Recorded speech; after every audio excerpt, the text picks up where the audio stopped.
ఇలా వాస్తవంగా చెప్పాలంటే ఇలా కాంగ్రెస్ పార్టీ వాళ్ళని చూస్తుంటే నాకు చాలా జాలేస్తూ ఉంది.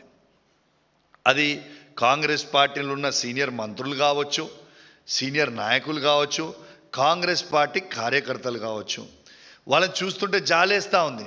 ఎందుకంటే ఈ తెలంగాణ రాష్ట్రంలో కాంగ్రెస్ పార్టీ ముఖ్యమంత్రియా లేకుంటే ఈయన బీజేపీ పార్టీ ముఖ్యమంత్రియా మాకైతే అర్థమైతలేదు.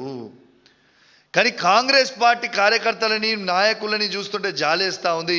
ఎందుకంటే రేవంత్ రెడ్డి గారు కాంగ్రెస్ పార్టీని తీసుకుపోయి నడి సముద్రంలో ముంచుతూ ఉన్నాడు.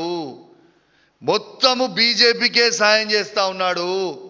ఇలా నరేంద్ర మోడీ గారు ఏది చెప్తే అది ఇవాళ రేవంత్ రెడ్డి గారు చేస్తూ ఉన్నారు. ఇలా ఒక్కటి నేను అడుగుతా ఉన్నా, ఇలా బీజేపీ వాళ్ళకి రేవంత్ రెడ్డి గారికి ఇలా టైఅప్ లేకపోతే నేను మరొక్కసారి సవాలు విసురుతా ఉన్నా.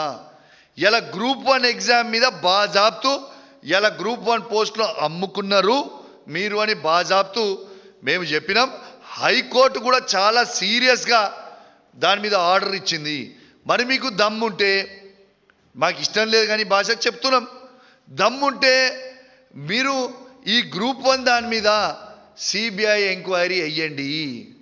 ఆనాడు బండి సంజయ్ గారు మా పప్పుడు గ్రూప్ 1 అయినప్పుడు ఎంత హంగామా చేసిండ్రు మీరు గుర్తు తెచ్చుకోండి.